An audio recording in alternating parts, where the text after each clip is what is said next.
Good evening, ladies and gentlemen. It is 6:30. I will call the Tuesday, March 5th meeting of the Superior Common Council to order. Please rise for the Pledge of Allegiance. I pledge allegiance to the flag of the United States of America and to the republic for which it stands, one nation, under God, indivisible, with liberty and justice for all. Will the clerk please call the roll?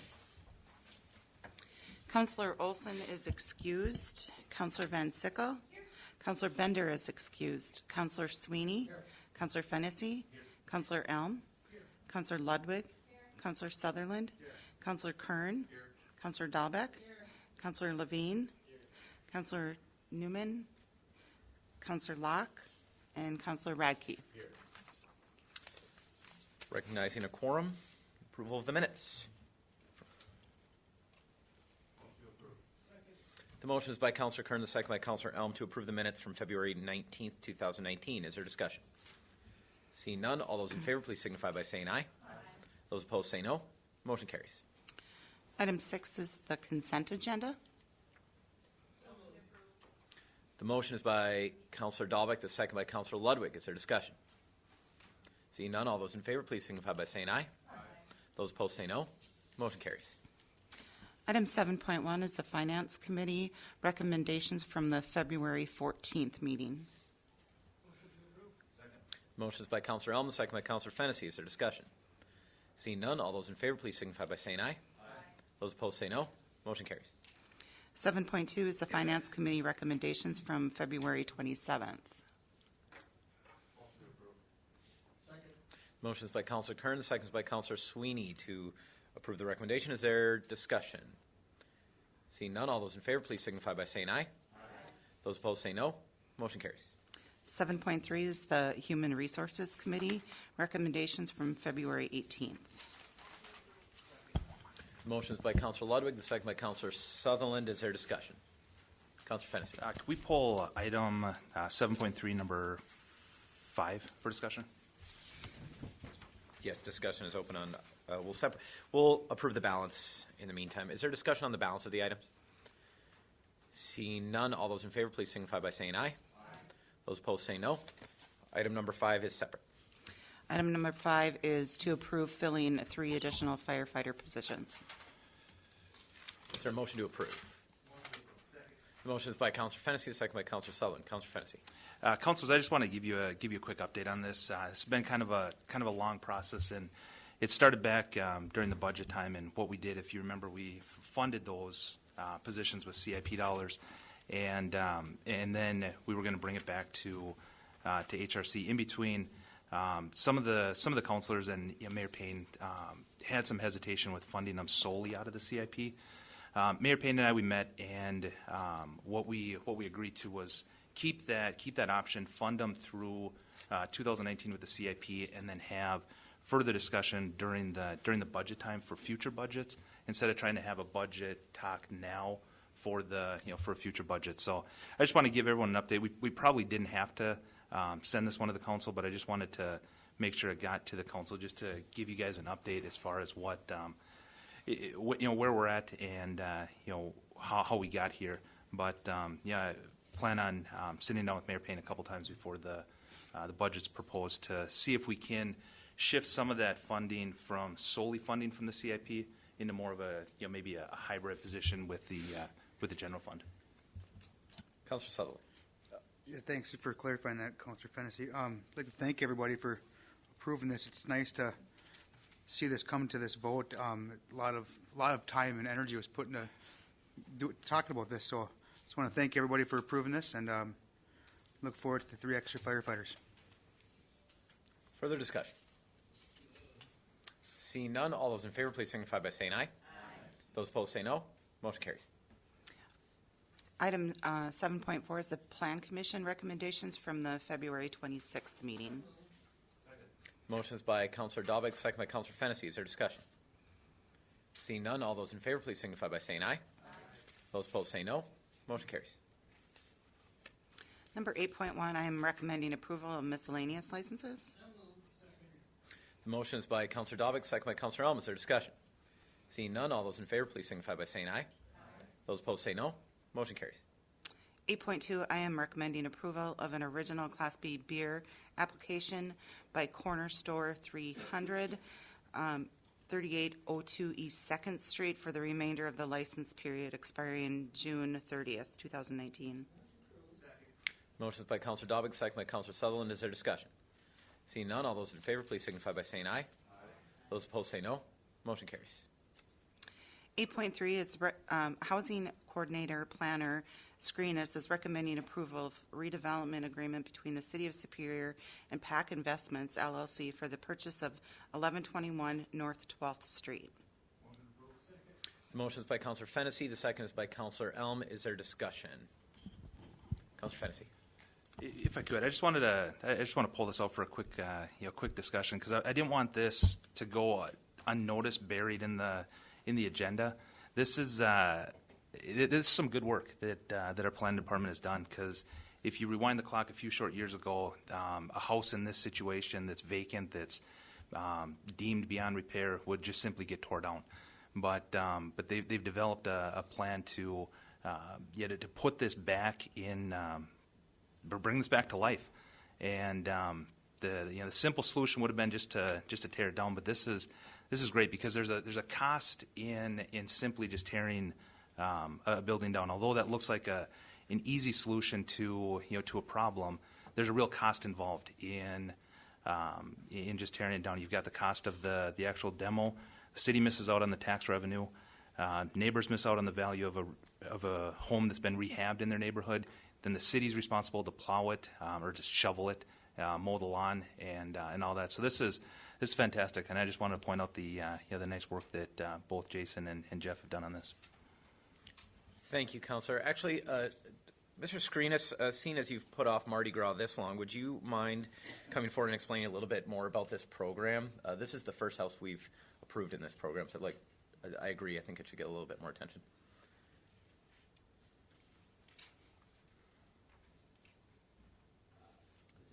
It's the sideways Wi-Fi.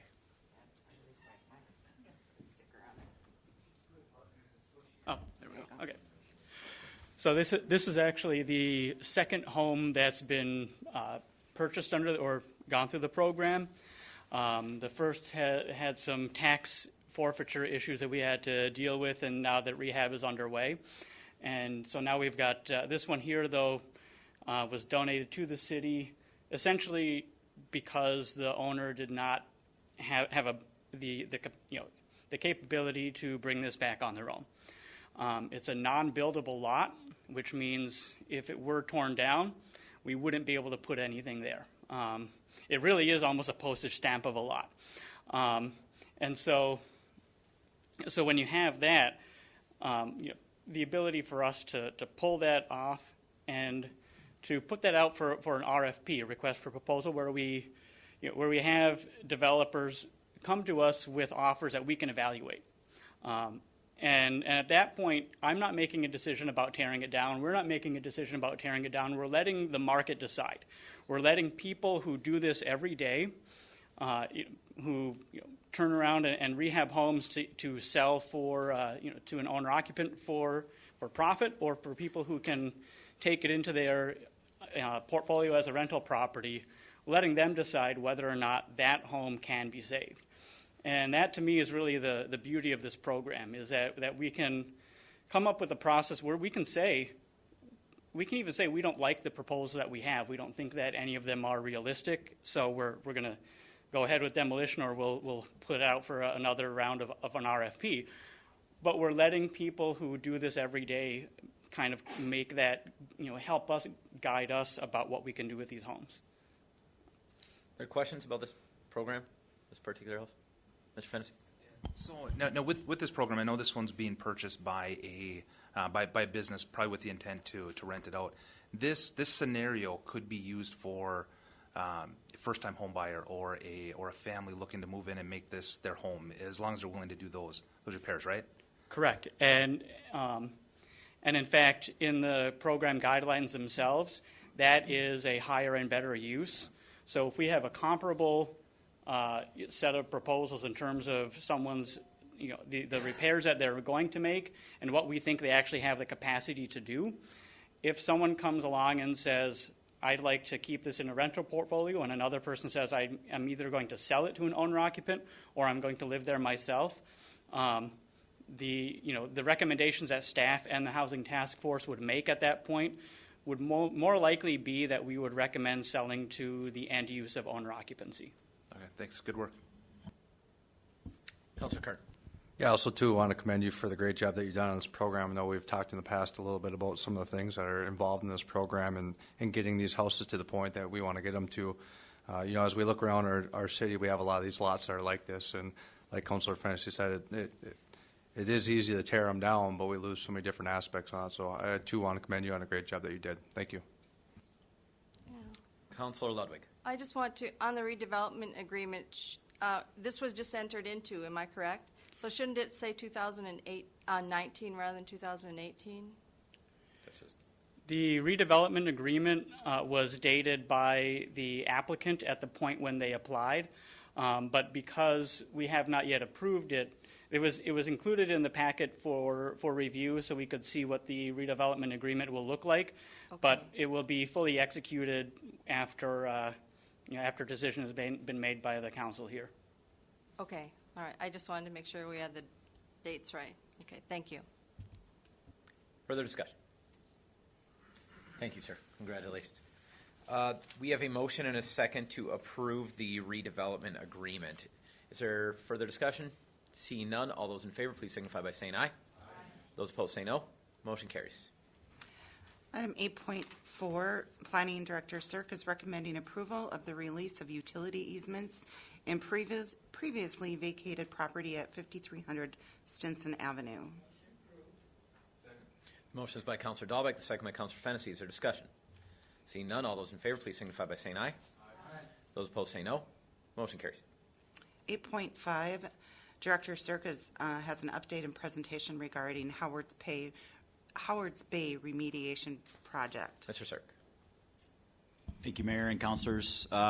Tonight, Darian McNamara from the city is going to do a short presentation just to kind of refresh our memories on the Howards Bay project. I think we've probably entering year 3.5 or 4 on this right now, and wanted to update you on the costs and essentially look at, and she'll talk more about it, presenting you with some agreements at our next meeting, but we wanted to make sure that we got out in front of you. I've also passed out at your table kind of a detail on the budgets, all the partners that are involved.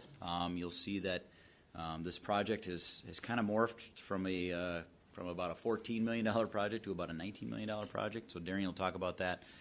I also want to introduce Joe Graham from the Wisconsin DNR. He's also done this presentation, as well as James Farkas from Fraser Shipyards. And I see Sean is back there too, so from Fraser. So Darian, take it away. Thanks. Yeah, I'll get started, and then after the presentation, I'll have James and maybe Sean come up, and if there's questions, we can ask those guys. There are also Joe Graham. He's more of a technical expert than I am.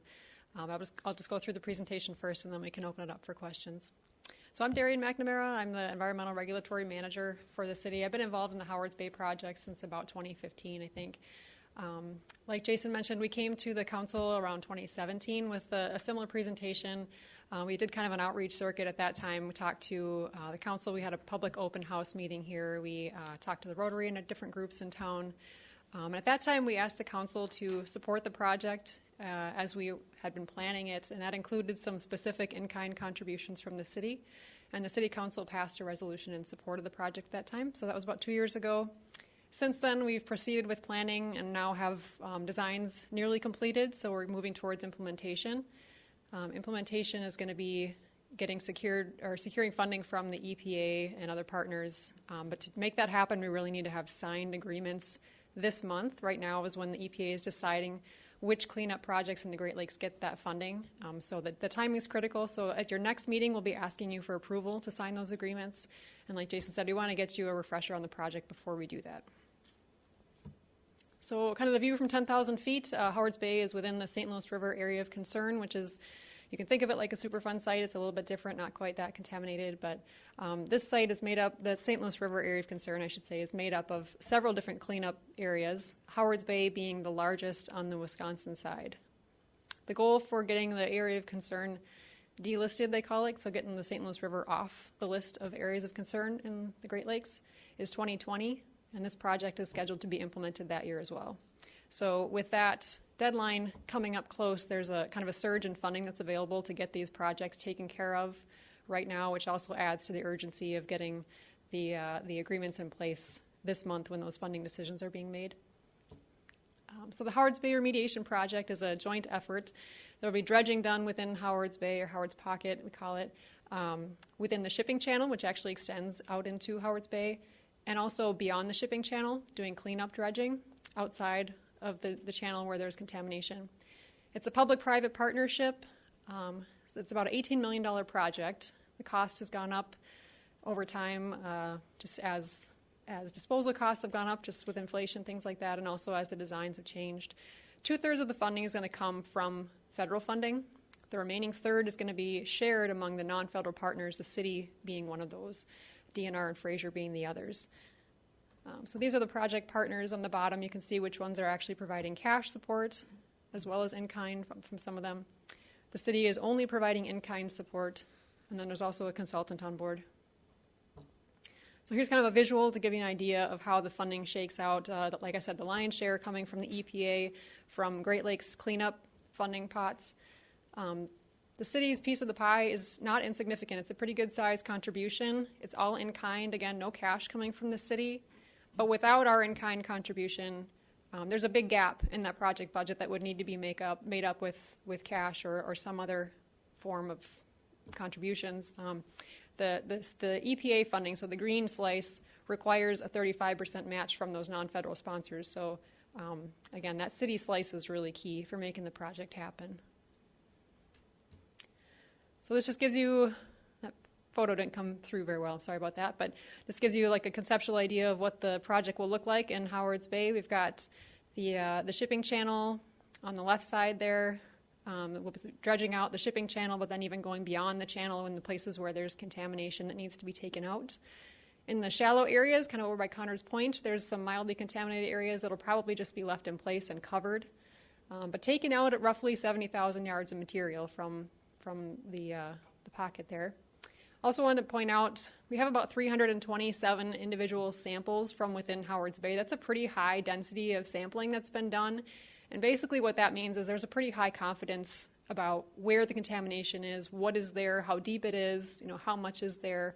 All of that's been really well defined at this point with all the different testing that's been done out there.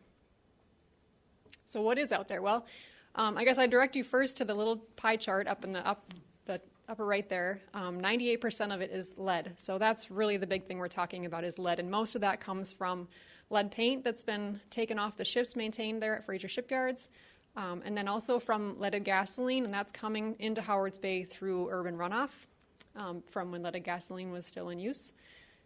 There's also PAHs, which is a group of compounds that come from combustion or burning materials. That is also coming from runoff primarily. And mercury, same thing. And then tributyl, which is also contained in the paint from the ships. But again, 98% of it is lead. That's mostly what we're talking about. I'm going to take a little sidetrack here and point out why the city is involved and why it's important for the city to be making a contribution to this project. The yellow arrows there point to contaminants that we see in Howards Bay that come from urban runoff. The photo on the right shows you 3 stormwater outfalls. They're city outfalls that drain into Howards Bay. And then the colored areas show you the portions of the city that drain into those outfalls and into Howards Bay. So that's where we're seeing runoff from the city going into the pocket and essentially contributing to the cleanup that's required out there, and why it's really important that the city make a meaningful contribution to fixing this. So 70,000 yards of material coming out. We need a big place to put all this stuff. We had a lot of different options that were considered. We, of course, had to consider cost, capacity, how much room is there for all this stuff, what are the regulations involved, and the practicality of implementation. Eventually, we landed on the closed landfill out on Wisconsin Point. It's a very low-cost option, and it's got all the capacity that we need. And it helps fulfill the match requirement that I talked about, where we need 35% of this project to be paid for or covered through in-kind from non-federal sponsors, and the city is one of those. It really helps the city make a meaningful contribution by saving the project on disposal costs. If they were to bring all that to a commercial landfill, it would cost about $2.6 million, so that's our match. And that helps us avoid bringing cash like everybody else on the project is doing. So for those of you that are a little anxious about this project, this is probably why. It's probably because of the contamination. This is a common concern. It's a real valid concern.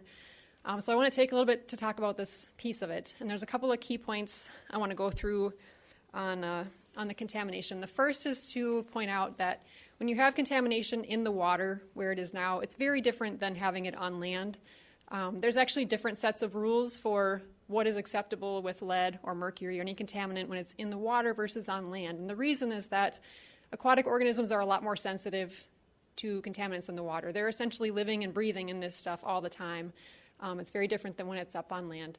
And so there's been comparisons on this project saying that it's kind of like taking stuff from your front yard and just moving it in your backyard. And it's really not a valid analogy at this case. We're taking it out of the water and putting it on land. Another key point is that, like I mentioned, there's limits for how much contamination is acceptable or safe in the water and on land. And we are going to use those same limits for what is acceptable out at the closed landfill. We're going to have limits in place for lead, mercury, tributyltin, and PAHs.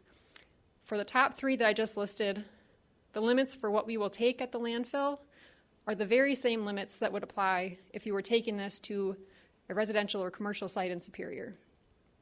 And I think that bears repeating. The limits that we're going to use for lead, mercury, and tributyltin at the landfill are the same that we would use if this stuff was going on a residential site or commercial site in town. The PAHs are slightly different. I mentioned that one's a group of compounds. Most of those fall into that very same category. A few of them slightly exceed that, but they will all meet the industrial standards, so they'd all be met if this stuff was going to an industrial site in town. So just to lend some perspective there.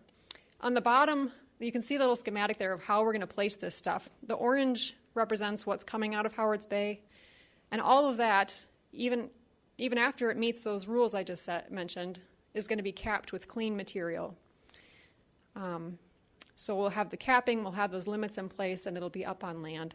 And the final thing I'll mention is just that, again, this project is being supported by the EPA with Great Lakes cleanup dollars. It's supported by the DNR. The Wisconsin Department of Health Services has endorsed this plan. And I think all of those groups, and I would not be up here advocating for the project if we really thought we were just taking it from the front yard and putting it in the backyard. Okay, so it's all going to I shouldn't say all of it, the portions that meet those soil standards are going to the Wisconsin Point landfill. That landfill closed about 40 years ago. In the last 4 decades, it's had some settling going on. The settling doesn't all happen at the same rate, so what we end up with is a cap that's kind of lumpy, and you have spots where they get thin and you start to see waste poking through. We have other places where you get depressions and water sits there and starts to soak in. That water soaks into the old waste and then wants to soak out. So a real benefit for this project is we'd be enhancing that cap, making it much thicker. No waste is going to show through. And we've been making sure that it drains evenly and we don't have stuff soaking in that wants to then leach out into Lake Superior or those wetlands nearby. So it's actually going to improve the protection for the resources that are out there around that landfill and reduce the chances that the city will have to do any kind of cap improvements. We actually had to do that about 5 years ago. We spent $60,000 having more soil brought out there to try to keep that cap intact. So this would really do that almost tenfold. Getting back to that concern about the contamination, I wanted to point out a couple of key things here. So I didn't mention the soil that comes out there from Howard's Bay is going to be mixed with a stabilizing agent, and what that's going to do is, first of all, make it not so soupy because it's coming out of the water, and second of all, it's going to bind up those contaminants and prevent them from leaching. There was sampling done on some of this dredge material actually from Howard's Bay, mixed with the binding agent at the same ratio they're going to use, and then they saturate it and subject it to harsh conditions, more so than what you'd actually see in the environment at the landfill, looking at what is going to leach out. And they found that the contaminants do not leach out. All of this is going to be stabilized with vegetation to make sure it's not eroding into the lake or the wetlands. And we're actually going to take the typical erosion and stormwater protections and take them up a notch. So we're going to, instead of using a 50 to 75 foot setback from the lake and from the wetlands, we're going to have a 100-foot buffer. We're also going to put in a stormwater diversion berm to keep stormwater from draining into the wetlands. That's not something that's required, but we did hear from a lot of people back in 2017 that they're concerned about the protecting those resources out there, and I value that. I appreciate that, and so we're kind of going above, like I said, above and beyond what would usually be required. So one of the perks for the city for offering up the use of our closed landfill for placing this material is that when the project is all said and done, the project's going to throw in some funding to help improve this site a little bit.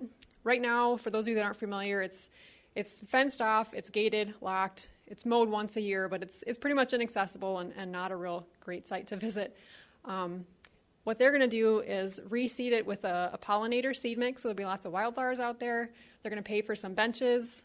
We can get rid of the gate that's out there and open it up for people that are visiting Wisconsin Point. This would be happening pretty close to when the dune restoration project is happening, within a year or two. So I really think it would be a nice complement to that project at the same time that Lot 1, which is right next to this, is being improved with signage and better parking, a restroom. We'd have this new area next door, great big hill, nice vantage for looking at the lake. It would all be a lot nicer. It also helps achieve some of the goals that are explicitly stated in the Wisconsin Point Management Plan for the closed landfill specifically. And those are listed up there. Another common concern that we heard when we were talking about this project was, what about the haul roads? Is the city going to get stuck fixing roads that are banged up from all these trucks hauling dredge material out there? And that's a fair question. So there's kind of two different scenarios out there when you're talking about Wisconsin Point Road and Moccasin Mike Road. It's really apples and oranges. Wisconsin Point Road's in pretty great shape right now. So we would just take the standard approach where the contractor basically has to leave it the way they found it, and Public Works would make sure to sign off on that before the project is closed out. With Moccasin Mike Road, it'd be pretty hard to tease out what damage is from these trucks versus the 80,000-pound trucks hauling garbage to the landfill every day. So what we agreed on was kind of a creative approach, and that would be that the road would be resurfaced when this project is done. The city streets department would do the work, but the materials would be paid for by the project, and that's a really significant contribution from the project. We're talking about $75,000 worth of asphalt, possibly more. So another added bonus for the city. All right, so I'll just kind of wrap up here. The benefits from the project: we'd be cleaning up the largest cleanup site on the Wisconsin side of the AOC, restoring the navigation channel in Howard's Bay and giving ships access to the shipyards again, beneficially reusing the material, not just putting it up in a landfill and filling up landfill space, helping to protect the environment around the closed landfill by improving the cap out there like I talked about. We'd have a new recreation area at Wisconsin Point, be able to take advantage of Great Lakes cleanup funding when it's available, supporting a local business and the workforce there, and really importantly, avoiding significant cash contributions, which, like I said, every other partner is bringing to the table. So my last slide here is just the timeline for all of you. Like I said, at the next meeting that you all have in March 19th, we'll be asking for approval to sign agreements with the EPA and other project partners. And that's critical to have those agreements signed in March when the EPA is deciding who gets funding. They want to see those agreements in place. Concurrently, the federal partners are working on the tribal consultation, and then we expect to actually have the Corps issuing contracts to a dredging company later this year, and then implementation would happen in 2020. So that's all I have for my presentation. I want to invite James Farkas up here from Fraser Shipyards. He's going to say a few words, and then we'll open it up for questions.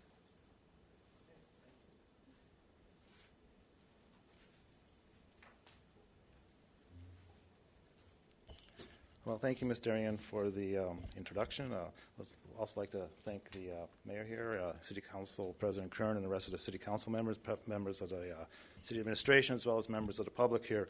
I'm James Farkas. I am the President and Chief Operating Officer of Fraser Industries and also Fraser Shipyards. The team at Fraser Industry, including the project partners, would like to encourage and, in fact, implore the the City Council to approve the city's participation in the Howard's Pocket funding contribution agreement. This project proposed, as you know, is to dredge and properly dispose of approximately 98,000 cubic yards of dredge material from Howard's Bay. The figures sometimes, Mr. Arian said 70,000. The figures move around a little bit. To date, Fraser Shipyards has expended over $600,000 in cash to fund the research and the project, the engineering aspects of the project, the design of the project. The DNR and the United States Environmental Protection Agency, as well as the Corps of Engineers, have expended like amounts, so approximately $2.4 million have been expended in the design of the project to date. Fraser Shipyards has committed to expend another $2.2 million at least, and the DNR as well has committed to expend nearly $1.1 million to help fund the actual work of the project. As part of this agreement, we heard about the City Superior's contribution as well. That's an in-kind contribution. It's valued at $2.6 million. That's a significant portion of that. That is the amount that's credited to taking the material and moving it to Wisconsin Point, the old landfill. That dredge material will help, as Mr. Arian indicated, stabilize the landfill, remove the differential selling and the drainage issues that are currently in place over there. The balance of the nearly $18 to $20 million required for this project cost will be funded by the Great Lakes Legacy Act. This act is approved by Congress and represents a great opportunity, and in fact possibly the only opportunity to clean up Howard's Pocket at this reduced cost. So I don't see this being available in the future. The Great Lakes Legacy Act involves, as Mr. indicated, a huge amount of money from the United States EPA, with the balance of funds coming from Fraser Shipyards, whether it's cash and DNR, cash and in-kind contributions from Fraser and DNR as well. Removing Howard's Pocket from the area of concern, or cleaning it up, I think conforms to the vision of a better city superior. I think it also, and from my perspective, I hope from your perspective as well, helps the city of Superior to attract additional recreational engagement and economic growth in the area by removing that from the city. So again, I'd like to implore the City Council to approve the contribution agreement that will be before you. Again, it's an in-kind contribution that the city will provide, and it does goes to credit the entire project. So again, thank you, Mayor, council members, public servants, and the community for letting me speak. If there are any questions, I'm sure we can do our best to answer those. This item is only for discussion. Are there questions or discussion for Mr. Sweeney?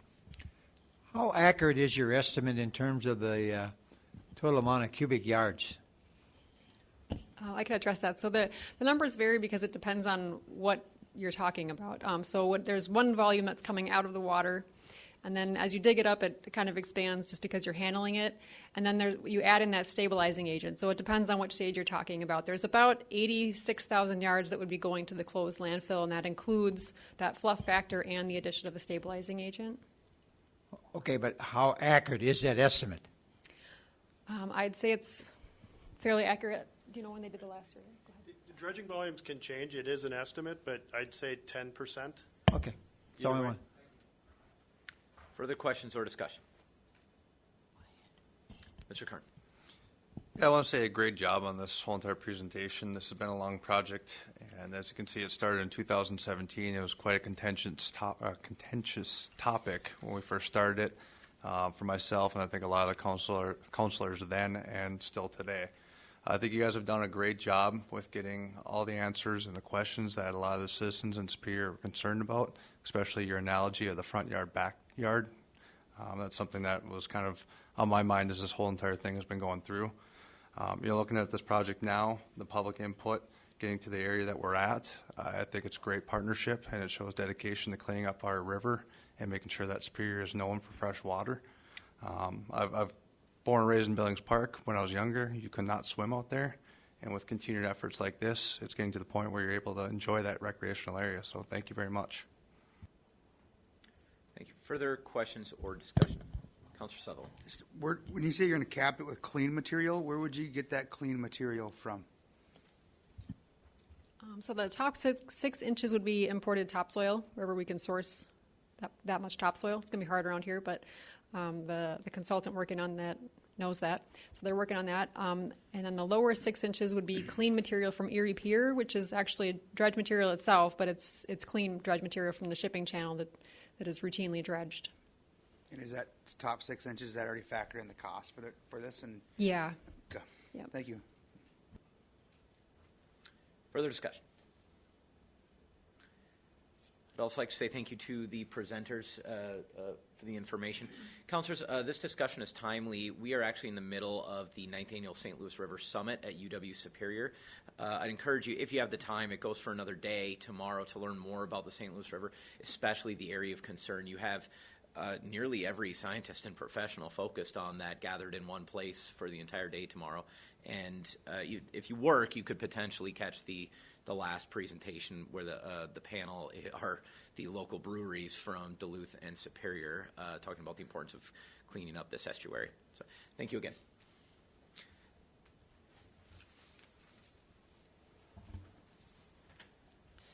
Item 8.6, Public Works Director Janigo is recommending approval of the landfill consultant contract with Orion Environmental Services, LLC, in 2019 for an amount not to exceed $3,500 per month.